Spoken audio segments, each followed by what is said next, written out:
Hi, everyone. Welcome back. It's your host, Julia, with another mini-sode of the Ethical Consumer Podcast. This episode is going to be a little bit similar to a prior episode in which we discussed some buzzwords and the difference between organic, made with organic ingredients, and 100% organic, which are all just slightly different. Today, I'm going to be talking a little bit about the difference between eco-friendly or environmentally friendly and sustainable.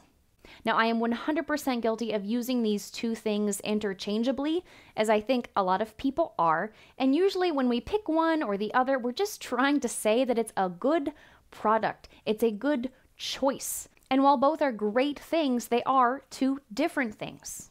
Eco-friendly or environmentally friendly means that that product or that thing does not harm the environment. It does not have a negative impact. You could say that that is a current, present impact, or lack thereof. Now, when something is sustainable or sustainably made, it's a little bit different. To say something is sustainable takes it beyond the present moment. It ensures that what goes into that product is not compromising generations to come. It's a lot more specific and unfortunately, sometimes a tall order. Something could technically be eco-friendly or environmentally friendly and not actually be sustainable, which can be a little bit defeating if you're type A like me and you just want a clear, concise set of guidelines to follow and do everything as perfectly as you can. I get it. I hate it too. The important thing to remember is that everything that's just a little bit better is going to make a difference. As people transition from plastic to glass, we're not going to have as much microplastic floating around in the ocean and our waterways. However, glass, like we've discussed in a couple other episodes, is still not a perfect thing. It's really a little unrealistic to strive for perfection at all times with all things, but we can keep striving to do better and choose the more sustainable option, even if it is not the most sustainable option. As always, the most sustainable option is to use what you already have. Maybe you purchased something and you thought it was sustainable, but it might have just been eco-friendly. Just eco-friendly. I mean, come on. You did a good thing. Can we just all agree with that?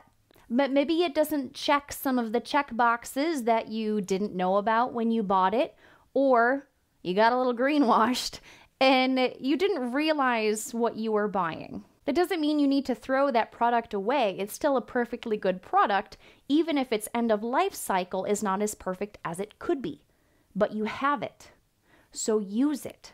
The longest circulation possible. Keep it in rotation, use it until it no longer serves its purpose, and then try to repurpose it. And remember the qualities that you wish it had, or the things that you wish you knew when you purchased it, when it eventually does come time to replace that item. It's a huge learning curve, and again, as always, I'm still working on it myself. In our next mini-sode, which will actually be the first week of December, we are taking Thanksgiving week off.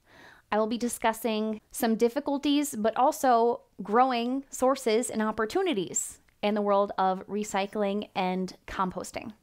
Thanks so much, guys. Please keep doing what you can. As always, check out our regular length episodes that come out every Tuesday, with the exception of Thanksgiving week. You can find them on Apple iTunes, Spotify, YouTube. And if you still don't like any of those three platforms, we're on a couple more. Go ahead and get a hold of us on Facebook or Instagram if you have any questions, any suggestions. We super appreciate the response so far for every episode that we've put out, every guest that we've had on, and we love to hear what you think. Thank you so much for your support, and I'll see you next time.